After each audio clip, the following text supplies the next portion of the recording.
Então, boa noite a todos, muito obrigada pela presença de todos. Hoje nós temos um palestrante bastante ilustre, né, que depois eu vou apresentar o currículo dele, doutor Salvador Gulo Neto. Estamos fechando o ano, né, com esse evento, com um palestrante internacional. Ele está falando de San Diego, então, né, nós estamos aqui muito lisonjeados com isso, né? Ele vai tratar de um tema extremamente importante para todos nós, que é a segurança do paciente, a verdadeira revolução da saúde. Então, esse mês, com esse evento, estamos encerrando as palestras do ciclo, né, as palestras do ciclo de palestras, Cooperar e Aprender de 2023. Desde 2021, a gente está com esse projeto, com 11 palestras com temas de interesse da classe médica. E eu já pedi autorização e licença para o Salvador, e vou pedir a todos vocês, mas eu gostaria também de divulgar aqui agora o vídeo institucional da FENCOM, né, para que todos conheçam a nossa federação e as soluções oferecidas. Né, vocês vão me permitir isso, por favor. Por favor, aí, gente.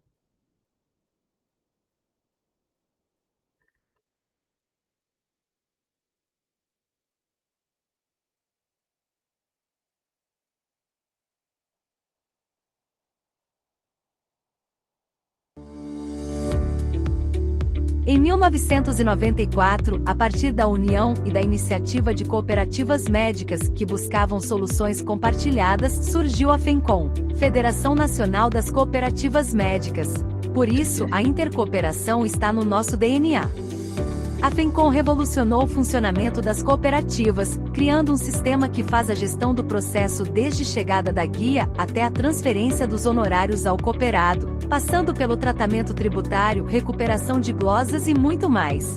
Tudo com segurança, ganho de tempo e transparência. As cooperativas que fazem parte da FENCOM contam com soluções desenvolvidas exclusivamente para elas e podem fazer mais por seus cooperados, como faturamento em dia, agilidade e precisão no repasse de proventos, eliminação de retenção a maior de INSS, redução de glosas, maior poder de negociação com convênios e acompanhamento constante das questões legais. A FENCOM facilita o trabalho dos profissionais responsáveis pela rotina de gerenciamento e os dirigentes nas mais diversas questões ligadas à administração. Disponibilizamos uma família completa de produtos e serviços que buscam sempre a racionalização dos custos e a otimização dos processos, em sintonia perfeita com as necessidades funcionais das cooperativas, cooperados e clínicas médicas. A FENCOM vai além e oferece soluções para cooperativas e para os médicos. Software de gestão de clínicas e consultórios, assessoria jurídica, assessoria em comunicação, assessoria nos processos, soluções compartilhadas, suporte em TI e Power BI, consultoria previdenciária, cartão de vantagens, além de cursos, treinamentos e seminários. Conheça a FENCOM. Os médicos são mais fortes nas cooperativas e as cooperativas são mais fortes na FENCOM. Agilidade, ética e foco nas necessidades das cooperativas. Obrigada aí, gente. Em primeiro lugar, doutor Salvador, eu gostaria, em nome da nossa diretoria, agradecer o aceite, está nos honrando muito com a sua presença, e sabemos, eu tive a oportunidade de ir em uma palestra sua em Brasília, e fiquei encantado com o seu trabalho. Muito obrigada mais uma vez. Doutor Salvador Gulo Neto é médico e vem se dedicando à gestão em saúde nos últimos 16 anos. Formado em medicina pela PUC-RS, em 1996, se especializou em cirurgia geral e transplante de órgãos abdominais. Concluiu o mestrado e doutorado na mesma instituição, onde hoje é professor da Escola de Medicina da PUC-RS. Doutor em segurança do paciente pela Escola de Enfermagem da San Diego State University. Ao longo de sua carreira como gestor, vem trabalhando para construir um novo mindset para a saúde. Um dos seus projetos mais significativos nessa área foi a implantação do Núcleo de Segurança do Paciente do Hospital São Lucas, da PUC-RS. Atuou como diretor de provimento da Unimed Porto Alegre, impulsionando a transformação digital e as negociações com a rede prestadora baseadas em valor. Atualmente é CEO da plataforma de segurança do paciente online Safety for Me, que busca reduzir os eventos adversos em saúde através do empoderamento do paciente no seu autocuidado. Autor do livro Segurança do Paciente, A Verdadeira Revolução da Saúde, e coautor do livro Novo Mindset Médico. Então, com vocês, doutor Salvador, que vai nos abrilhantar a noite de hoje. Por favor, Salvador. Doutora Kátia, é uma alegria muito grande estar aqui para mim, me sinto realmente muito honrado aí de estar falando para esse público aqui tão selecionado e mais do que isso, eu tenho na minha raiz a cooperação, né, o cooperativismo, então para mim é uma alegria muito grande poder compartilhar um pouquinho do que a gente vem trabalhando com vocês aqui. E deixa eu só ir compartilhando aqui a minha tela, só para a gente ver se vai dar tudo certinho. Eu acho que sim, a gente testou antes, né? Só confirma para mim, doutora Kátia, por favor, porque eu não consigo enxergar. Tá, perfeito. Então, tá apresentando agora. Tá, jóia, então. Eu vou só tirar... Tá todo mundo vendo aí, tranquilo? É só um momentinho também, o doutor Salvador vai explanar e no final está aberto às discussões, que pode ser pelo chat e pode ser também levantando a mão, por favor. Claro, tá? Será um prazer. Obrigado. Aí para a gente conversar, bater um papo a respeito do assunto aí.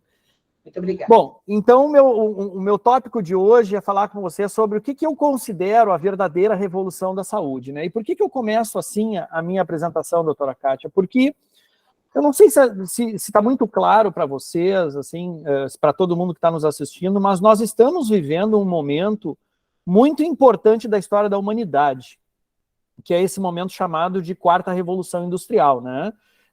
O mundo, nos últimos 20 anos, ele se transformou de uma maneira absurda, né? A maneira como a gente compra, a maneira como a gente viaja, a maneira como a gente se relaciona com as pessoas, a maneira até como a gente namora, né? Hoje, antes a gente ia nos lugares para conhecer as pessoas, hoje a gente conhece num aplicativo e talvez tu leve essa pessoa em algum lugar depois, se tu tiver interesse. Então, realmente, o mundo ele está numa transformação realmente muito acelerada, daquelas que um dia nós vamos estar no livro de história, né? E as pessoas ainda vão pensar assim, nossa, deve ter sido muito maluco para essas pessoas que viveram nessa época da invenção da internet, das redes sociais, né? Pois então, somos nós que estamos vivendo esse tempo.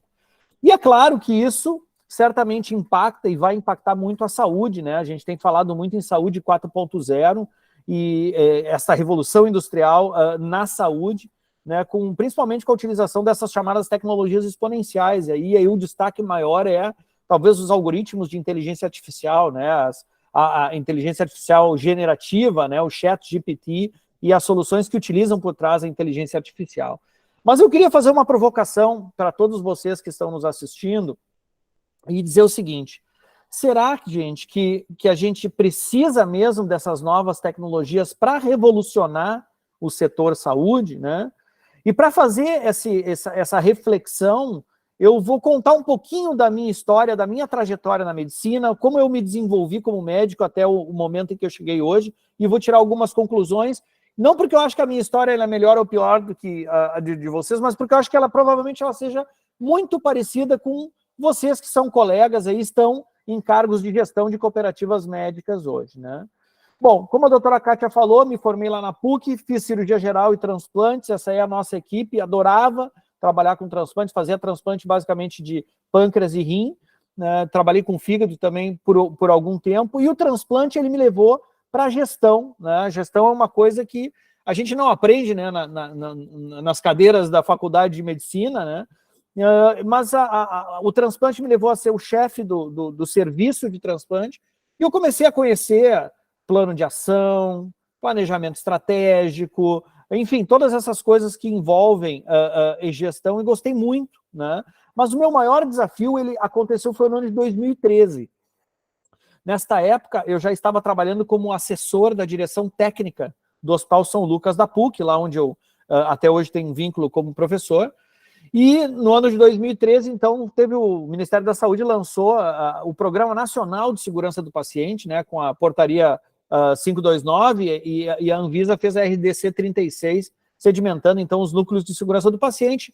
E o meu diretor, na época, me chamou e disse assim, nós precisamos montar isso aqui, porque nós somos hospital-escola. E eu levei aquelas portarias para casa, estudei as portarias e voltei no outro dia e disse para ele assim, doutor Plínio, isso aqui eu acho que é melhor para um administrador, talvez para uma enfermeira e tal. Acho que não é muito para nós que somos médicos, né? Essa coisa de segurança do paciente.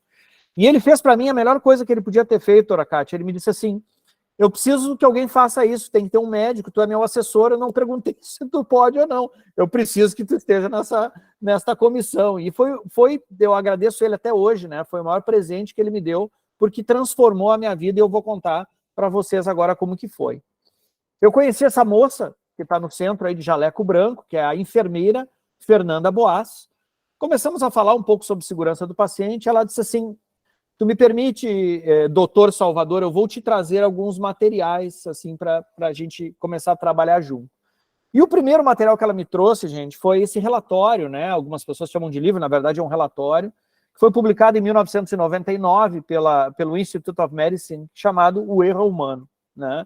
Nesse relatório, para quem já leu e quem conhece ele, sabe que foi a primeira vez que sai assim, uma publicação de grande porte admitindo que a indústria da saúde ela causa risco para os pacientes e que, eventualmente, os pacientes morrem do tratamento por falhas no tratamento, né? A gente depois identifica isso como os chamados eventos adversos, né?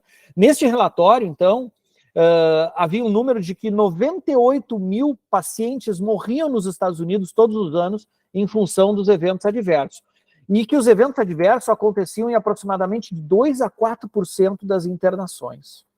Eu disse, não, mas isso não pode ser verdade. Como é que a gente se forma médico e a gente não tem uma noção clara de que isso aqui está acontecendo? A gente não tem noção clara, por exemplo, do conceito de evento adverso, que é todo evento ou circunstância que resultou em dano desnecessário para o paciente, gente. Dano desnecessário. Isso aqui não é o Salvador que está falando, né? Isso aqui é a definição lá de 2009 da Organização Mundial da Saúde. E eu comecei a me aprofundar, então, nessa nova área da ciência médico-assistencial chamada segurança do paciente, que nada mais é do que uma área que estuda a redução do risco de dano desnecessário associado à assistência em saúde até um mínimo aceitável. E me chamou a atenção esse até um mínimo aceitável, porque vocês podem estar se perguntando, mas é tão grande assim, Salvador? Qual é a prevalência disso? Quais são os números hoje dos eventos adversos no Brasil e no mundo, né? Então, nós vamos começar aqui pelos Estados Unidos, onde a gente tem números mais, vamos dizer assim, mais fidedignos, né? Essa fundação aí, que é a Patient Safety Movement, né? A Fundação Movimento de Segurança do Paciente, eles têm uma estimativa de que aproximadamente 200 mil americanos morrem todos os anos em função de evento adverso.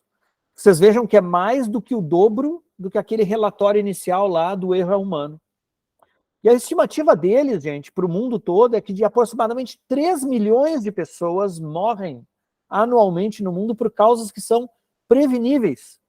Preveníveis através de protocolos, através de processos assistenciais bem estruturados. Só para a gente colocar isso dentro de uma perspectiva, o que representa 200 mil óbitos, eu peguei essa tabela aqui do CDC, de Atlanta, né, o Center for Disease Control. Então, vocês veem que nos Estados Unidos, a primeira causa de morte é doença cardíaca, com aproximadamente 600 mil óbitos. A segunda é câncer, com 568 mil óbitos. E a terceira seria eventos adversos, que se a estimativa da Patient Safety Movement está correta, é um pouco superior ainda à estimativa do CDC, de 187 mil. Ou seja, a terceira causa de morte nos Estados Unidos é uma doença de causa não natural que nós, profissionais da saúde, obviamente que de uma maneira inadvertida, porque ninguém sai de casa para fazer mal a ninguém, ao contrário, né, mas que a gente causa aos nossos pacientes. Esse é o lado vazio do copo. O lado cheio do copo é o seguinte, de todas essas causas aqui de mortalidade, a única delas que a gente consegue de imediato acabar com ela é essa. Basta que a gente siga processos e protocolos simples, e nós vamos falar sobre isso. Se a gente trazer para o nosso cenário brasileiro, né, a melhor estimativa que a gente tem é uma estimativa que foi feita através da plataforma do DRG Brasil, que acho que todos vocês conhecem muito bem aí de Minas Gerais, né? E ela está presente no Anuário de Segurança Assistencial Hospitalar de 2018, e a estimativa, então, é de 235 mil óbitos no Brasil por falha em ambiente hospitalar. Eu fiquei curioso e fui pegar, então, a mortalidade pelo DataSUS, para tentar fazer esse mesmo comparativo lá do CDC. Então, essa tabela da direita que vocês estão vendo aqui, a mortalidade em 2019, eu também tomei o cuidado de pegar ela antes da pandemia para não ter nenhum viés aqui em função do Covid. Então, olhem só, gente, doenças do aparelho circulatório, assim como os Estados Unidos, na primeira causa de morte, 364 mil. Segunda causa de morte, que nem nos Estados Unidos, é câncer, né? Neoplasias. Olha o número, 235 mil. Opa, olha só, eu já vi esse número aqui, ó, em outro lugar. Então, talvez, senhores, no Brasil, os eventos adversos não sejam a terceira causa de morte. Talvez sejam a segunda causa de morte no sistema de saúde brasileiro.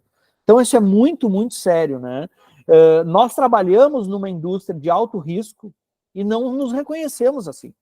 A nossa indústria, ela tem risco de morte para pacientes e para nós também, profissionais da saúde. Vimos isso durante a pandemia do Covid, quantos colegas perdemos na batalha aí da pandemia.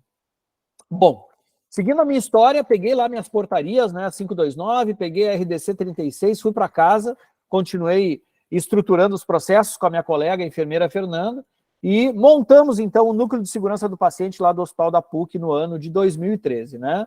Estratégia e gestão na qualidade assistencial, né? Fui beber um pouco da fonte das outras indústrias chamadas indústrias de alta confiabilidade, né? São aquelas indústrias que oferecem risco na sua operação, mas que trabalham com o conceito de falha zero. Então, as usinas nucleares, né, as siderúrgicas, o nosso maior benchmark na saúde, que é a aviação, né? Então, fui tentar estudar o que eles fazem justamente para ter essa falha zero, para que eles não tenham mortalidade, né, na sua operação. E a primeira coisa que eu aprendi é de que protocolos simples e estruturação de processos salvam vidas. E é por isso, gente, que a gente tem as 6 metas de segurança do paciente. Porque se a gente olhar as 6 metas de segurança do paciente, que é identificar o paciente corretamente, melhorar a comunicação, melhorar a segurança na prescrição dos medicamentos e assim por diante, até a nossa meta número 6, se a gente seguir os protocolos das 6 metas de segurança, a gente estima que a gente possa evitar de 70% a 80% dos eventos adversos. Olha que loucura isso, gente. São 6 protocolos que, se a gente seguir à risca, a gente pode evitar a maioria dos eventos adversos, né? Coisas simples como, por exemplo, higienizar as mãos. A gente continua brigando com as pessoas até hoje para higienizar as mãos antes de tocar nos pacientes, né? Desde o tempo de Semmelweis, e a gente continua tendo infecção hospitalar porque as pessoas não lavam as mãos. E nós, médicos, somos muito responsáveis por isso. Posso falar isso de cadeira, né? Sei da nossa responsabilidade por isso. Bom, vamos adiante aqui na minha história, né? Estou aí, vocês veem, reunião do Núcleo de Segurança, estou eu e a minha fiel parceira aqui, a Fernanda, na frente. Nós estamos aqui discutindo um evento adverso grave, né? Vocês veem que tem aqui enfermeiros, tem técnicos de enfermagem, essa senhora que está sentada atrás de mim ali é uma advogada do hospital, enfim, tem colega da ortopedia, tem colega da cirurgia, tem colega da clínica. E aqui, nesse dia especial, nós estávamos muito preocupados em discutir a multidisciplinaridade, né? Como trabalhar a equipe multiprofissional, né? Como que a gente podia trabalhar integrado e, mais do que isso, a gente preencher isso adequadamente no prontuário, porque nós estávamos, nesse momento, preocupados com as evidências para a acreditação da ONA. Nós estávamos aplicando para o nível 1 da ONA, naquele ano de 2013 para 2014. E aí, no dia da avaliação da ONA, aconteceu uma coisa muito interessante, né? O avaliador me pediu um prontuário, e eu muito feliz, né, que tá todo mundo sabendo, todo mundo evoluiu direitinho no prontuário lá, o psicólogo, o nutricionista, a enfermeira, o fisioterapeuta, o médico, e eu entreguei o prontuário para ele, todo feliz, né? Ele começou a ler aquele prontuário e viu, olha só que interessante, Salvador. Tem evolução do médico, tem evolução da enfermeira, tem evolução da nutricionista. Consigo ver que está todo mundo aqui engajado em evoluir o paciente. Mas que interessante, parece que cada profissional está falando de um paciente diferente, porque as informações estão absolutamente desconectadas. Naquele momento, gente, me caiu uma ficha enorme, assim. Multidisciplinar é completamente diferente de transdisciplinar. Trabalhar em equipe multidisciplinar significa o que mostra essa figura, né? Significa que eu vou segurar a minha peça do quebra-cabeça de maneira que as peças dos outros façam sentido e que todas as peças junto montem uma figura. Não é tu botar um bando de gente junto e dizer que essas pessoas estão trabalhando em equipe. Não. Trabalhar em equipe significa sinergia das atividades das pessoas, né?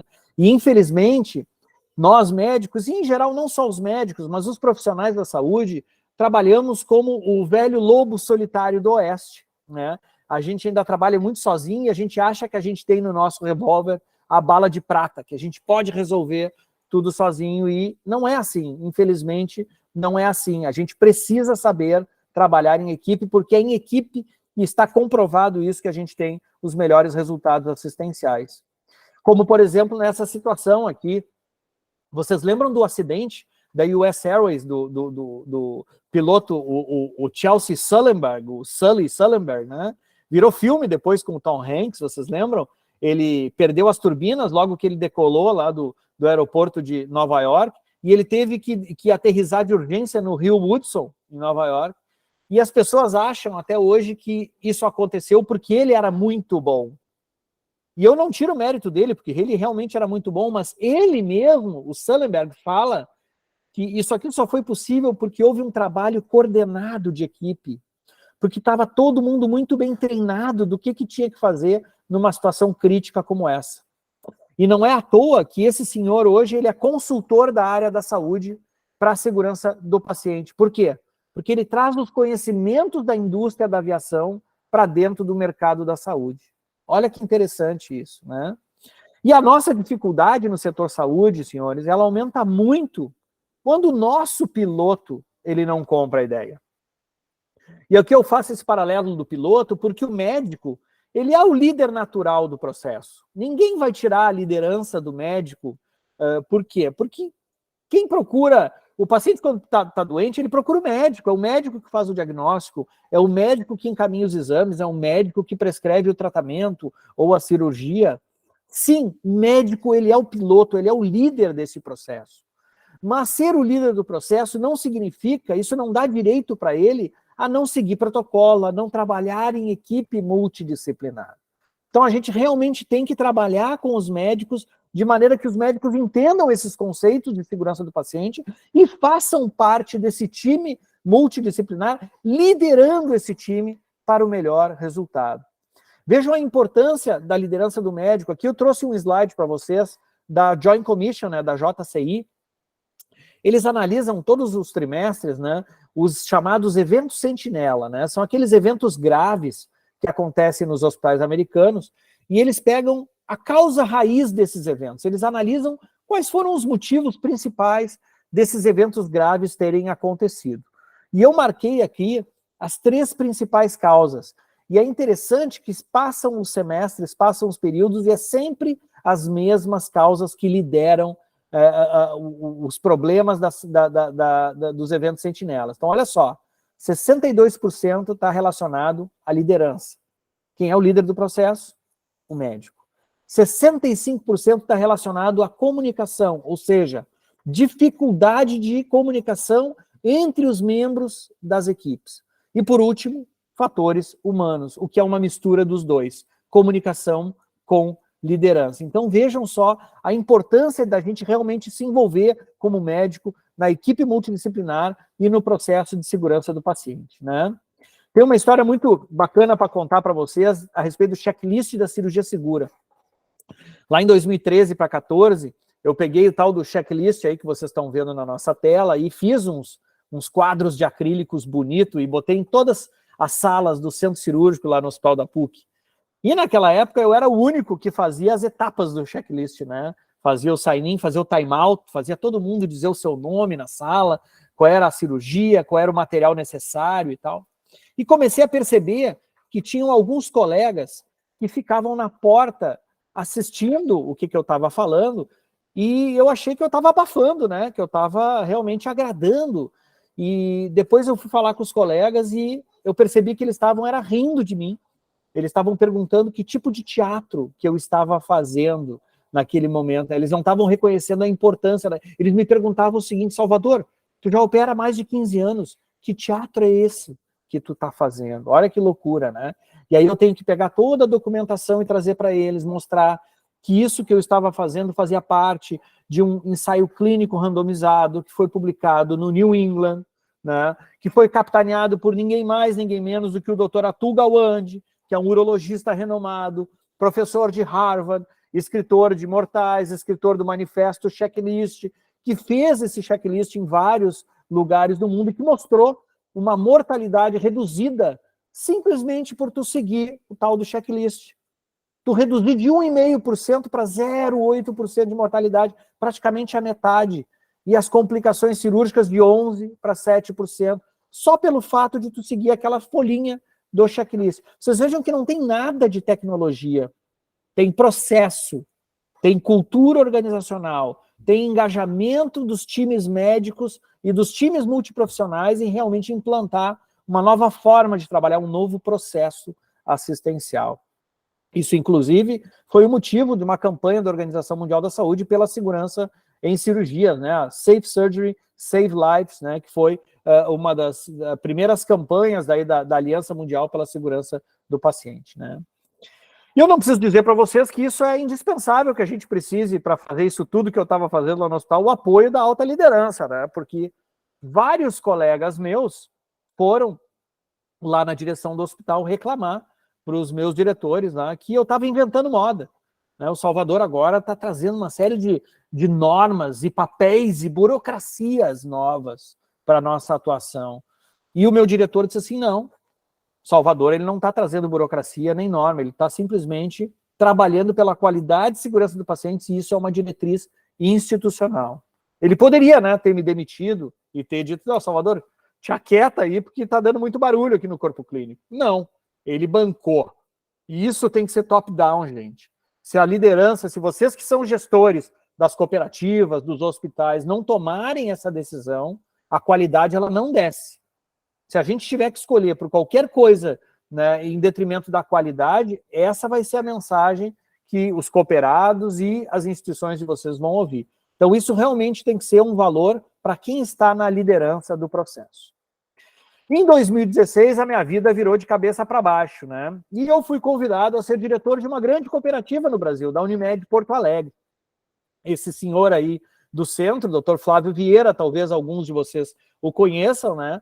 Ele foi eleito presidente da Unimed Porto Alegre e ele me ligou e disse assim: Salvador, a gente gosta muito dessa ideia que tu trabalha da segurança do paciente, da qualidade assistencial, e a gente queria trazer isso para dentro da nossa negociação com a rede prestadora, né? A Unimed Porto Alegre tem uma particularidade que ela não tem hospital próprio, então é tudo rede terceirizada, né? E eu adorei a conversa e fui trabalhar então na cooperativa como diretor da cooperativa e aprendi uma coisa muito séria, gente, que eu não sei se vocês sabem disso. Eu trouxe aqui os dados da ANS, tá? Evento adverso custa muito caro, muito, muito caro. Olha esse dado aqui, essa estimativa lá, utilizando dados da saúde suplementar. Não tem SUS aqui, gente. É só saúde suplementar, tá?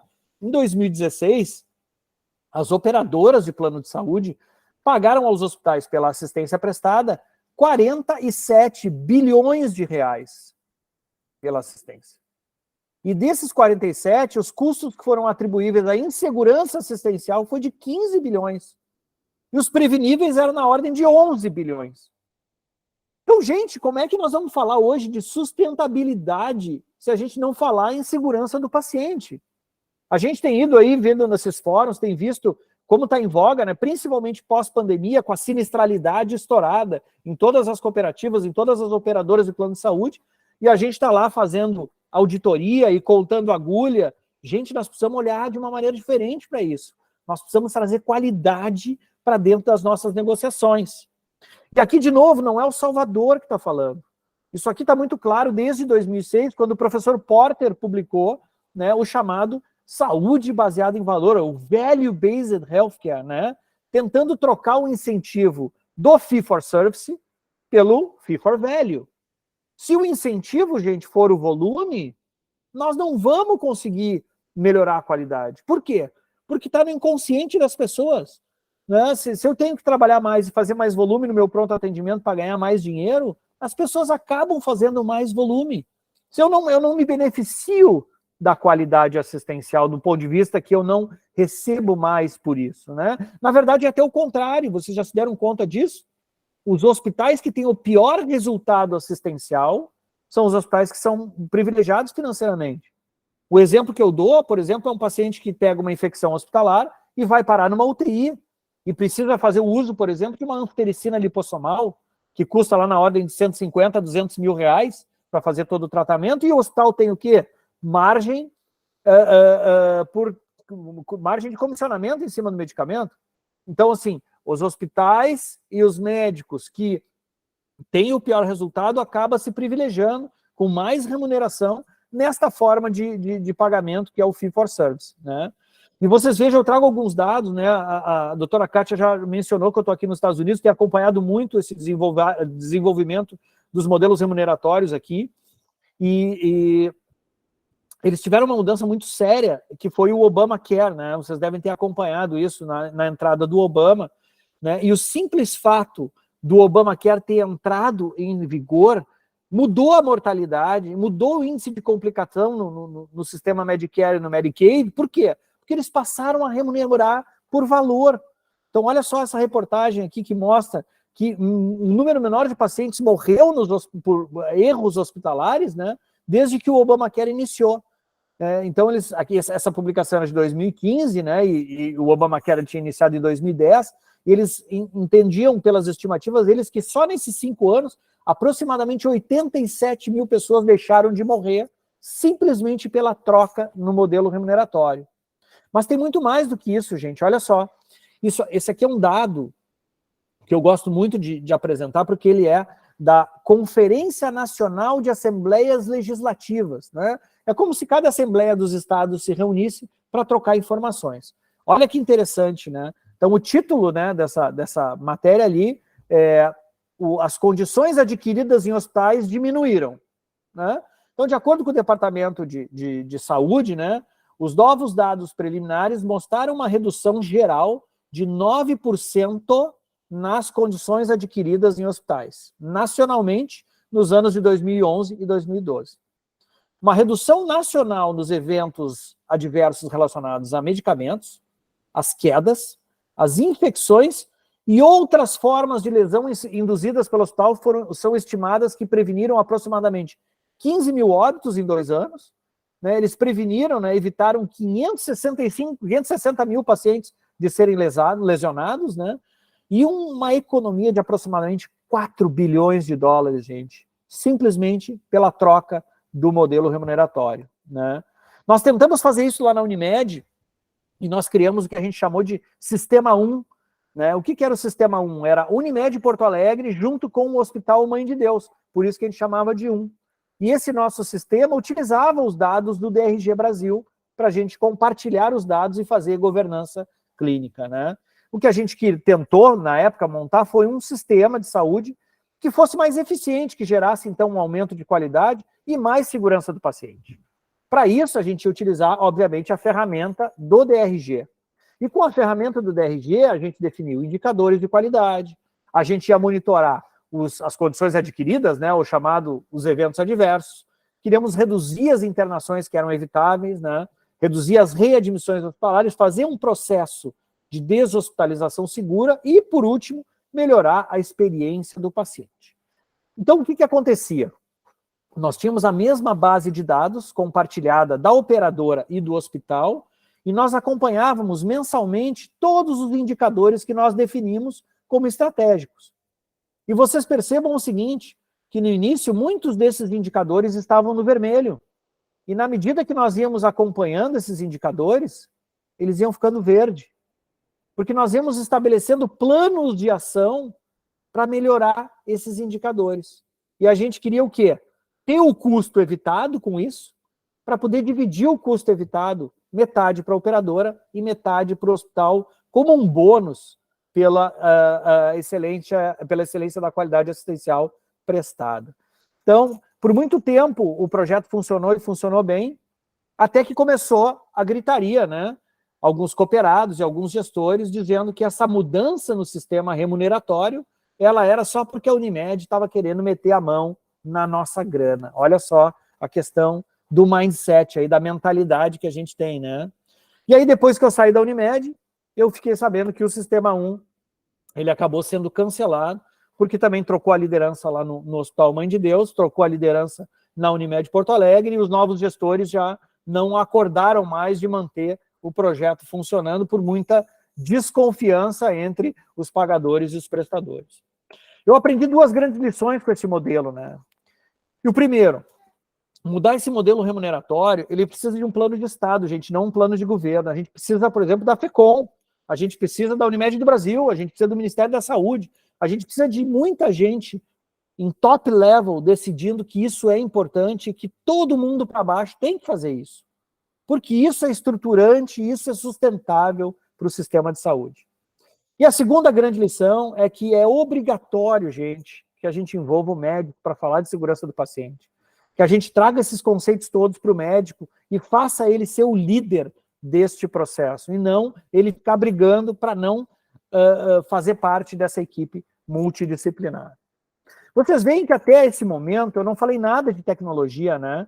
Eu comecei falando lá de tecnologia, de que nós estamos na 4ª Revolução Industrial, mas que até agora eu falei de quase nada de tecnologia. A única tecnologia que apareceu no meio do caminho foi a plataforma do DRG ali, que poderia ter sido qualquer outra, né? Mas o que eu falei, e eu repeti algumas vezes, se vocês prestaram atenção, é a questão do mindset. A gente pode ter um mindset fixo e achar que a saúde é assim, que a saúde é conservadora, lá no meu hospital, na minha cooperativa, é assim que funciona, isso aqui nunca vai mudar, e a gente realmente esperar que o caos venha, porque ele está vindo, né? Vocês estão vendo a sinistralidade e as dificuldades do sistema de saúde. Ou a gente pode entender que isso tudo é uma grande oportunidade da gente fazer esta verdadeira revolução que o mercado da saúde precisa, né? Ter esse chamado mindset de crescimento, entender que toda essa dificuldade, ela na verdade é uma grande oportunidade da gente levar o setor saúde para um outro nível, né? Eu acho que nós precisamos exercitar esse nosso mindset do crescimento. Nós temos que fazer adesão a protocolo assistencial, nós temos que aprender a trabalhar em equipe, nós temos que trabalhar a nossa liderança enquanto médico, nós temos que ser humilde para ouvir todos os profissionais e dar voz para todos eles. Nós temos que estar abertos, gente, a um novo modo de cuidar, a um paciente que vem empoderado e a um novo modelo de remuneração que paga por qualidade e não por volume, né? Mas, Salvador, e as tecnologias? Dá para a gente usar elas? Eu pensei que elas iam trazer toda essa revolução aí da saúde. Pois eu vou dizer uma coisa para vocês. Tecnologia, gente, é só ferramenta. De novo, as tecnologias estão aí. Mas se a gente não tiver a mentalidade adequada, o mindset de crescimento, a gente não vai conseguir mudar as coisas. Quer ver um exemplo? Olha só. Vacina do coronavírus. Vacina do Covid. Então, fizemos lá em tecnologia em tempo recorde. 9 meses estava lá a vacina da Pfizer e da Moderna disponível. Muita gente achou que tinha chip do Bill Gates e que a gente não tinha estudo fase 4, que ia ser muito pior a vacina.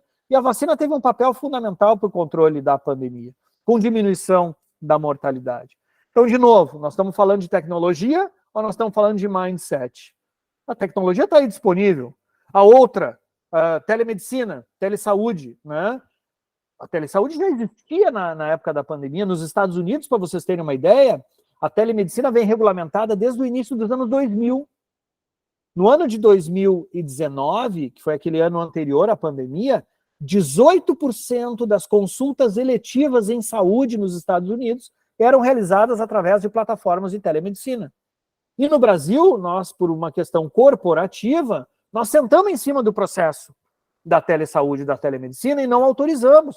Teve que vir uma pandemia para que a gente pudesse utilizar, então, as plataformas de telesaúde e telemedicina. Então, olha de novo um exemplo de que a ferramenta já está aí, mas se a gente não tem um mindset adequado, a gente não usa a ferramenta, né? Então, aí eu faço algumas provocações para vocês. Vocês utilizariam uma ferramenta como, por exemplo, o RoboLaura, que antecipa, através dos dados clínicos do paciente e de inteligência artificial, que o paciente está ficando séptico? Mesmo que a gente olhe clinicamente para o paciente e ache que ele ainda não está séptico. Mas o RoboLaura te diz, doutor Salvador, esse paciente está ficando séptico. Pode iniciar o protocolo de sepse para ele. Como é que é o meu mindset para aceitar essa tecnologia ou não aceitar essa tecnologia?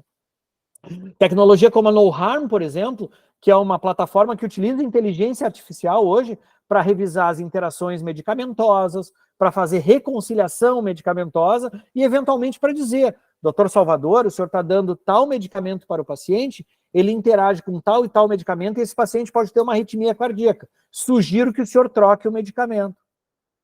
Será que eu, enquanto médico, estou aberto a esse tipo de tecnologia ou eu realmente sei tudo? Eu continuo sendo o cavaleiro solitário do Velho Oeste e dizendo que eu vou resolver tudo sozinho e não vou ficar olhando para a minha plataforma de inteligência artificial.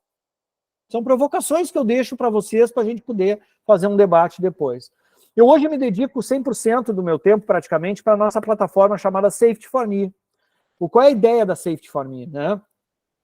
O mundo mudou, assim, muitas indústrias se mudaram, modificaram os seus mercados, porque passaram a usar tecnologia, mas para atender às necessidades do seu usuário da ponta, né? O exemplo clássico disso é o Uber, né?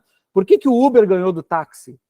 Porque o serviço prestado pelo Uber é melhor, porque a gente ia de um ponto até o outro, tu tem segurança de controlar isso no aplicativo, enfim, o serviço que tem por trás, ele é melhor, e ele foi desenhado, esse serviço, baseado na expectativa do usuário final, que é o usuário do Uber.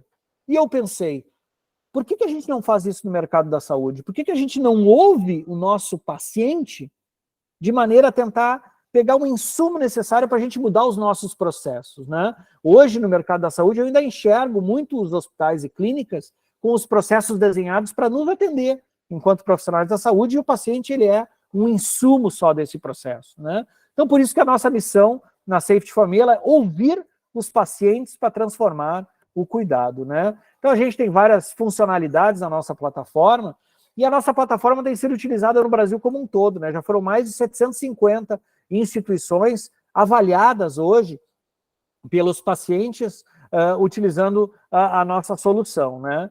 Dessas 753 instituições, 25 instituições já usam a nossa plataforma integradas às suas ferramentas de gestão.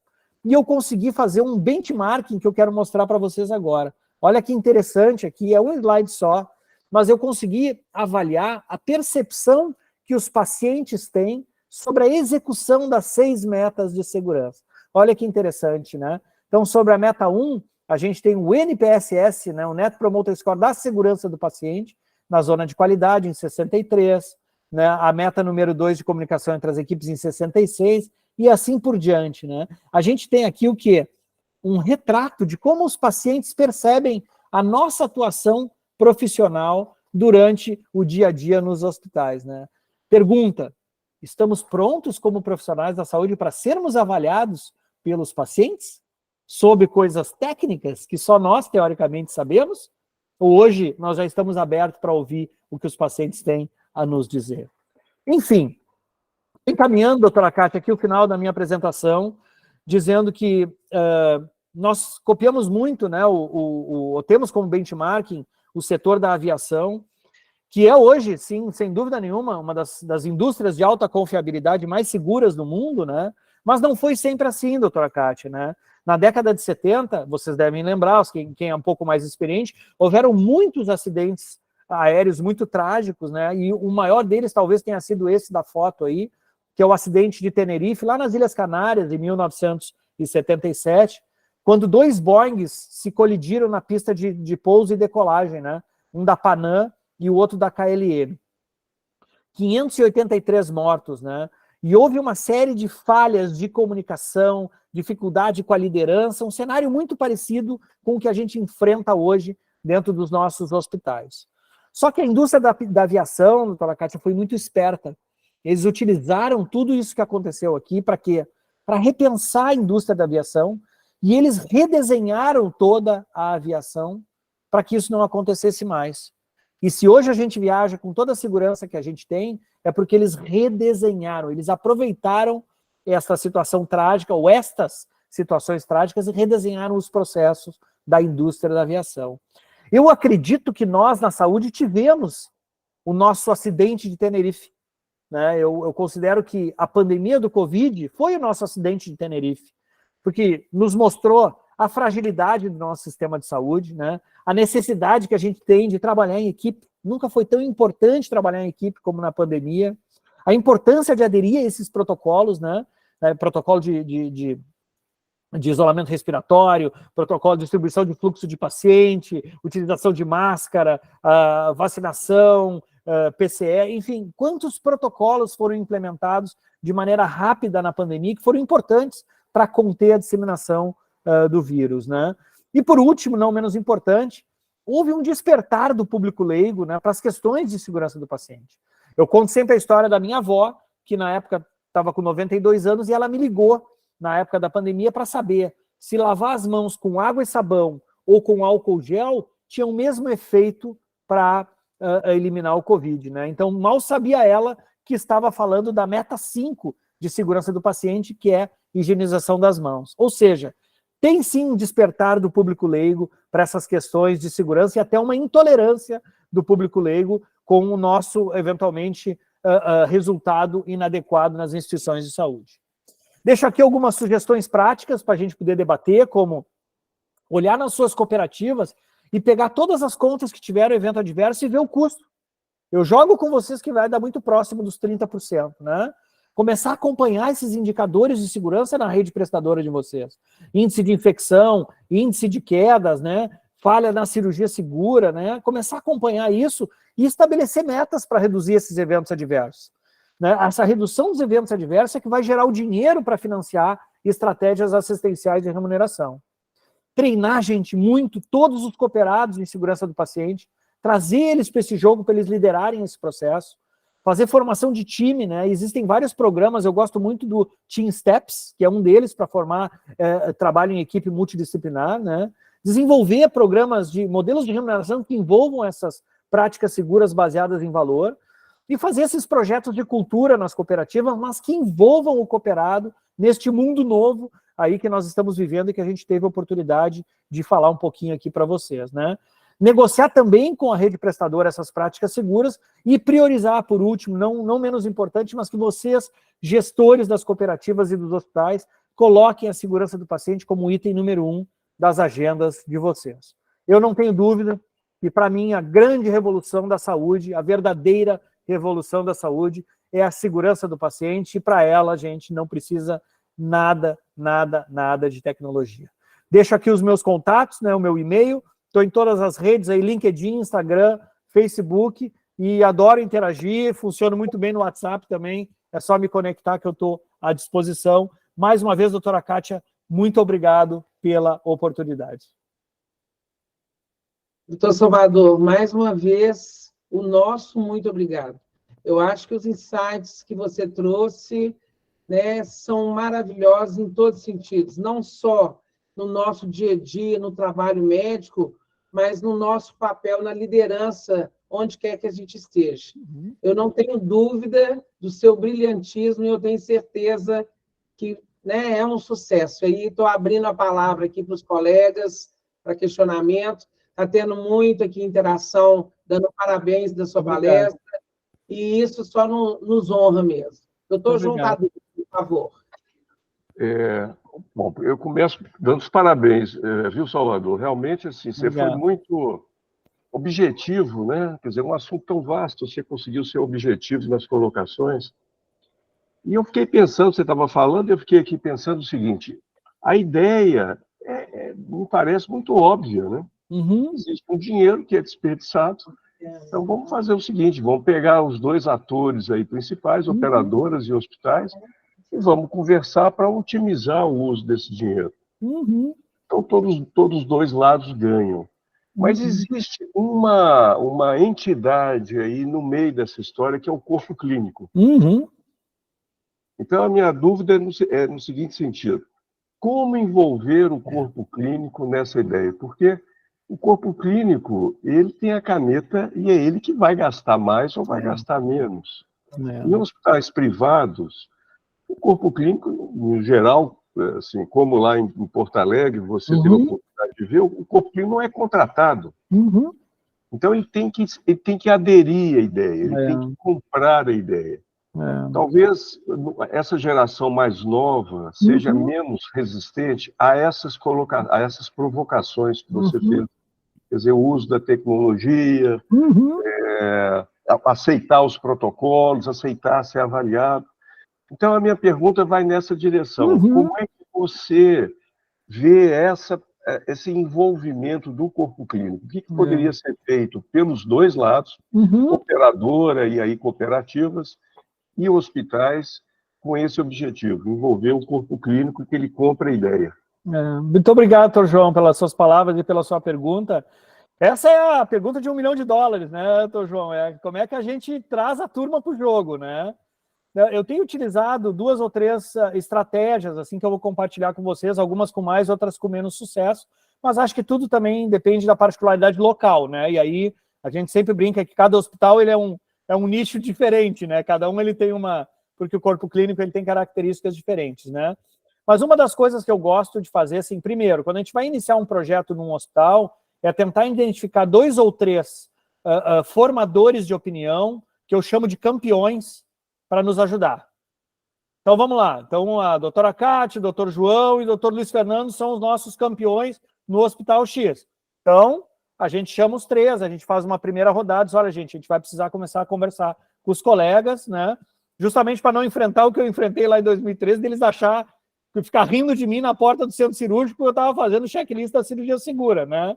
Então, essas pessoas começam a nos ajudar a formar opinião e tentar criar uma certa massa crítica, né? A segunda coisa que eu acho que é extremamente importante, doutor João, é a questão do incentivo, e aí não tem jeito, né? A gente sabe que o ser humano ele é movido pelo incentivo, né? Então, se a gente conseguir incentivar financeiramente, botar dinheiro no bolso das pessoas, eu acho que as coisas começam a acontecer de uma maneira um pouco mais fácil. Eu tô vivenciando um projeto agora, que eu tenho autorização para comentar com vocês, porque ele é público. Nós estamos, e aqui não tem nenhuma propaganda de uma plataforma ou de outra, porque eu acredito em todas elas. Eu gosto muito da plataforma do DRG Brasil, tenho trabalhado com ela, mas sei que tem outras plataformas e acho que qualquer plataforma funciona bem.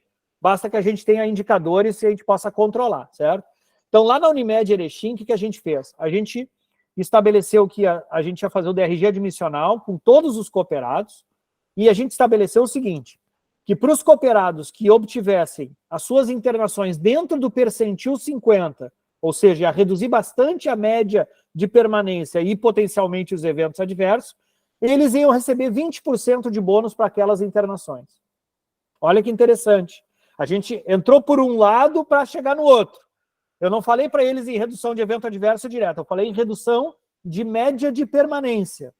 Só que para reduzir a média de permanência, não é simplesmente tu dar alta, né? Tu tem que ter protocolo assistencial para quê? Que o paciente seja deshospitalizado de uma maneira segura, né? Que o paciente que estava indo para casa em 2 dias, para ele sair em 1 dia e meio, por exemplo, tu tem que seguir uma certa rotina de alimentação, de medicação, de analgésico, de curativo, de uma série de coisas. Olha o que nós conseguimos. Nós iniciamos o ano, doutor João, com aproximadamente 20% das internações conseguiam atingir a média de permanência do percentil 50 da plataforma.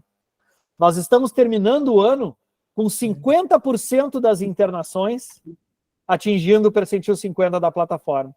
Teve uma economia brutal de número de diárias desperdiçadas e uma redução muito importante nos eventos adversos. Por quê? Porque nós diminuímos a média de permanência. Então, estatisticamente, né, se a gente diminui a exposição do paciente ao ambiente hospitalar, a gente acaba indiretamente reduzindo os eventos adversos, né? E esta economia, esse custo evitado, está dando um bônus enorme de 20% para esses cooperados que aderiram. E essa é só uma ideia, doutor João, tem várias outras, né, que a gente pode construir, né?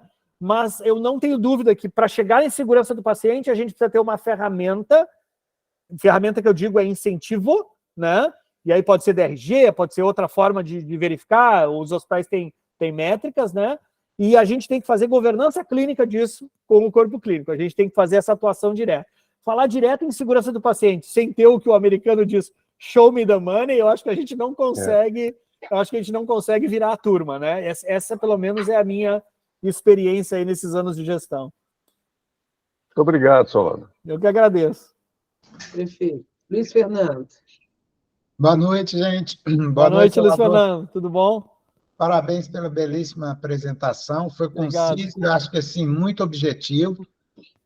É uma coisa que me fascina isso, segurança do paciente, que eu tive, logo que terminei a residência, uma experiência com um colega que trabalhava de confundir as pacientes, as duas pacientes com nomes praticamente iguais, e depois disso eu coloquei na minha prática do dia a dia isso. Só que eu acho que a gente tinha que pôr um pouquinho a mais naqueles 5 objetivos, a gente tinha que criar um A, o objetivo 1A, da gente. Eu pus isso na minha prática diária, toda paciente que eu vou operar, quando estou no consultório com ela, eu faço uma ficha do que ela vai fazer no bloco, o que ela tem, o que ela usa de medicamento, e quando chego na sala de cirurgia, antes de, até a maioria das vezes, antes até de pegar a veia, eu confiro qual é o seu nome, além de perguntar o nome que a enfermeira pergunta antes, eu pergunto todo o combinado que a gente fez no consultório. Eu acho que isso dá uma segurança para a gente que é inimaginável. Que o tanto de erro que a gente tem, que pacientes com nomes iguais, um médico tem 4, 5 pacientes. E a gente acaba esquecendo e a gente acaba errando. Então, eu pus isso, que eu acho que isso é fundamental da gente ter isso na prática do dia a dia. Então, eu acho que a gente tinha que ter um A, do médico conversar com o paciente, o combinado que ele fez no consultório. É isso aí. Isso. Luiz Fernando, eu jogo contigo que quando tu começou a fazer isso, tu era o chato, não era?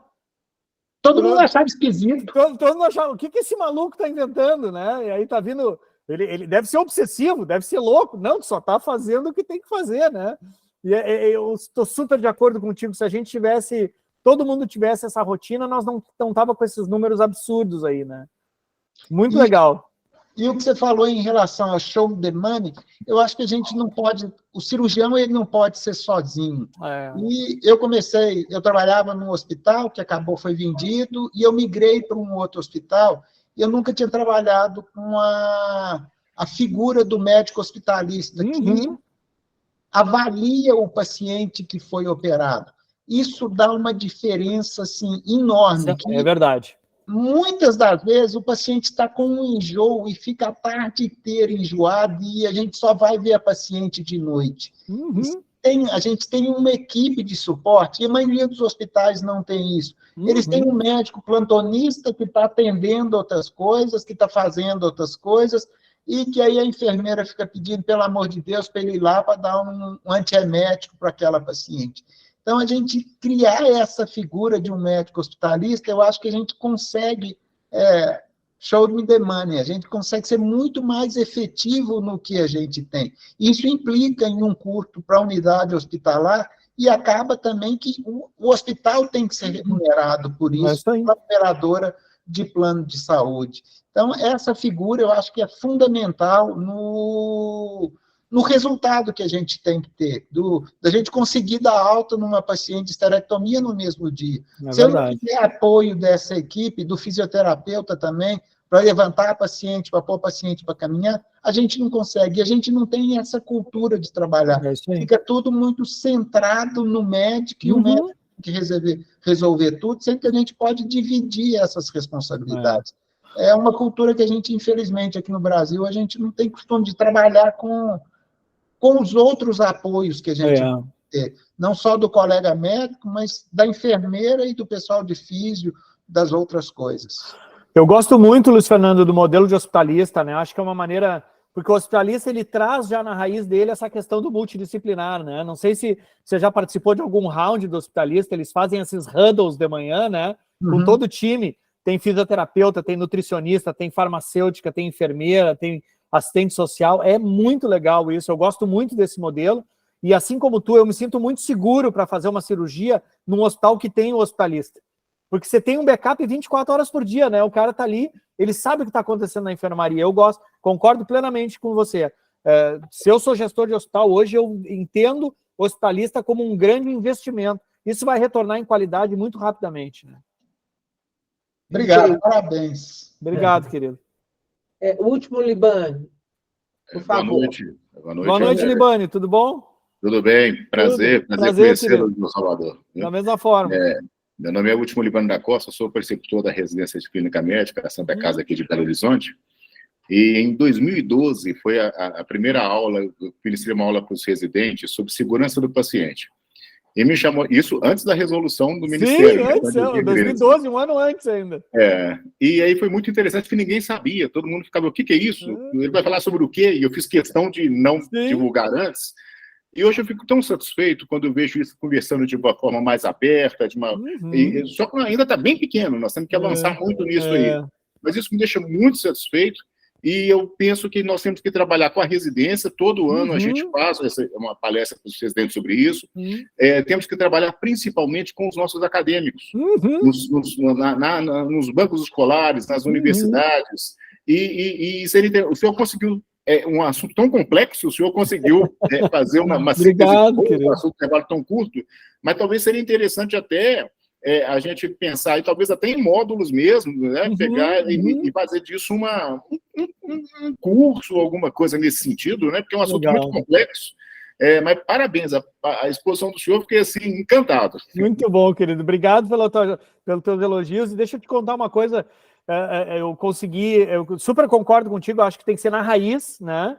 Eu acho que tem que formar desde o início mesmo, né? Eles trazer esse conceito lá para o novo profissional que está entrando no mercado, e a gente conseguiu fazer isso, pelo menos lá na PUC, lá onde eu sou professor, a gente conseguiu colocar na escola de medicina uma disciplina obrigatória de segurança do paciente. Então, hoje, os alunos, no segundo ano da faculdade, eles fazem segurança do paciente. Eu ainda não consegui, de botar ela transdisciplinar, eu quero botar ela transversal, para botar enfermeiro, farmacêutico, nutricionista, todo mundo junto, porque daí, hoje a gente se forma e depois que a gente se forma, agora você vai trabalhar em equipe. Pô, eu nunca trabalhei em equipe na vida, né? Então seria legal que a gente pudesse fazer isso. Isso eu ainda não consegui, né? E a gente tem feito esses cursos, hoje, né, o que eu mais tenho feito de formação é isso, né? Eu tenho trabalhado com residentes, tenho trabalhado com pós-graduação, e a gente tem em módulos isso. Depois, se você quiser trocar uma ideia, a gente fala no privado, eu te passo mais ou menos como é que a gente tem trabalhado. A gente tem esses workshops, a gente trabalha até pelo Zoom, até online a gente tem feito aí, bem legal. Que ótimo, que ótimo. Vou manter contato, sim. Muito obrigado. Estou à disposição. Salvador, tem muitos elogios aqui no chat. Muito obrigado. Libânio aí, eu fico muito satisfeita que quando eu vi a palestra dele, Libânio, eu falei, eu tenho certeza que eu tenho que compartilhar isso com os colegas nesse evento, né, de grande valor. Ele consegue sintetizar de uma maneira tão maravilhosa que a gente acha que é fácil assim, né? É justamente isso. Muito obrigado, querido. Eu vou fazer uma pergunta aqui, Salvador, né? Quanto aos modelos de remuneração, que essa é a dificuldade também que a gente tem, né? Baseada em valor, essa transição é muito difícil. Mas como é que você sugere essa transição? Você conhece outros modelos que a gente pode ser mais prático nisso? Eu acho que a dificuldade maior que a gente tem é nisso. E a transição, né? O trabalho do outro. É essa dificuldade que a gente tem em qualquer setor, principalmente na parte cooperativa. Né? Concordo com a senhora, doutora Kátia. Eu acho que tem duas coisas bem importantes aí. Primeiro, que o prestador do serviço, né, que é o hospital, eu acho que ele tem muito medo dessa mudança. Justamente porque ele percebe nessa mudança do modelo de remuneração uma perda financeira. Né? Ele está vendo que ele pode ter perda com isso. Né? Então, ele é muito reticente de fazer essa troca. O médico, por sua vez, ele também tem essa situação, como eu enfrentei na Unimed Porto Alegre, lá, uma série de, vamos dizer assim, críticas do nosso modelo. Né? E aí, depois dessa caminhada que eu fiz, o meu aprendizado ele mostrou o seguinte, né? Que a gente, isso é que nem trocar pneu com o carro andando. A gente, né, como é que a gente faz isso, né? Então, lá no modelo da Erechim, por exemplo, o que a gente fez? A gente começou pequenininho. Olha o que a gente fez. A gente decidiu que a gente ia pagar uma bonificação de 10% primeiro, só para as internações cirúrgicas, né? E só dentro do hospital da Unimed Erechim. Então, você veja que a gente limitou. Então, a gente pegou primeiro, era só um grupo de cirurgiões, não tinha envolvido os clínicos no início, só dentro do hospital da Unimed Erechim, e aqueles que atingissem o percentil que a gente tinha determinado, eles iam receber 10% de bônus. E aí, a gente calculou, né, fez os cálculos de quanto aquilo ia impactar, e a gente conseguiu, num determinado período de tempo, mostrar que aquilo tinha um custo evitado, e mais do que isso, aqueles cooperados que aderiram ao programa, porque era voluntário a adesão, começaram a receber mais. E aí, sabe aquela coisa do rastilho de pólvora corre rápido, né? Um já conta pro outro, né? Então, assim, não, aí, foi muito legal que a última vez que eu falei com eles lá, então, mas tu não recebeu o bônus do DRG? Tu não recebeu o bônus? Aí começou aqui, aí o que aconteceu? Os clínicos que não estavam recebendo, não, mas por que o clínico não recebe também? Eu também quero receber 10% a mais. Aí isso foi a segunda etapa. A gente pegou e disse, então vamos fazer o seguinte, vamos ampliar isso também para a internação clínica. Aí começou com 10% da internação clínica. Aí, não, eles gostaram também. Aí vamos passar para uma outra etapa? Vamos, qual é? Nós vamos aumentar a bonificação para 20%. Ok? Ok. Só que para isso, a gente vai reduzir a média de permanência do percentil 75 para o percentil 50. Pô, Salvador, mas aí vai ficar mais difícil, porque o paciente tem que sair antes? Sim, o paciente tem que sair antes, é justamente com o dinheiro desse custo evitado que nós vamos poder pagar 20% de bônus. Só que aí, neste momento, doutora Kátia, o que acontece? Como as pessoas já estão mais vinculadas ao programa, o entendimento dele é mais fácil. Fica mais fácil. Então, a sugestão que eu dou, e aí não tem, de novo, não tem fórmula certa, é, dentro do hospital, dentro da cooperativa de vocês, pensarem em pequenos modelos que sejam depois escaláveis, que possam ser ampliados, né? Começa com, sei lá, com alguma especialidade, ou com algum hospital, com algum prestador, inicia com um modelo menor, onde o risco para ambos os lados ele é baixo, ele é pequeno, né? Mas tu começa a gerar confiança, tu começa a gerar um entendimento de que aquilo é bom para todo mundo, né? É o chamado ganha-ganha. O paciente vai ganhar, o hospital vai ganhar, o médico vai ganhar e a operadora vai ganhar, no caso a cooperativa. Então, não tem como dar errado se a gente provar que realmente é bom para todo mundo. E aí, vencida essa primeira etapa, bom, aí a gente aperta um pouquinho mais o parafuso e amplia um pouquinho mais o programa, né? Eu acho que essa virada do dia para a noite, ela é impossível de ser feita, doutora Kátia. Eu acho que a gente tem que começar aos pouquinhos, né? E vou lhe dizer uma coisa, eu acho que essa remuneração baseada em valor, talvez ela consiga atingir, sei lá, 70%, 60%, 80% da remuneração. Tem um pouco dessa prestação de serviço que talvez vai continuar fee for service para sempre, sabe? Nós não vamos conseguir mexer. Né? Mas eu também olho para o outro lado, que eu acho que tem muita coisa que a gente pode mudar por valor. Né? A gente tem muita coisa para caminhar ainda, né? Eu acho que sim. Pois é, se não tiver ninguém mais para manifestar, aqui só elogios. Mais uma vez, Salvador, de toda a diretoria da FENCOM, o nosso muito obrigado por disponibilizar. Né? Então, eu tenho certeza que fechamos hoje com a sua participação com chave de ouro. Muito obrigado. Novas oportunidades vai surgir, né? E também a FENCOM aqui, com as suas cooperativas singulares, estamos à disposição. Muito obrigada, viu, Salvador, mais uma vez. Tá? E obrigada a todos que estão presentes. Eu tenho certeza que hoje à noite, né, foi muito boa com esses insights seus. Né? Muito obrigado, viu, pela oportunidade. Doutora Kátia, fica à disposição dos colegas aí. Muito obrigado. Muito obrigado, boa noite. Muito obrigado. Obrigado aí, Salvador. Boa noite a todos.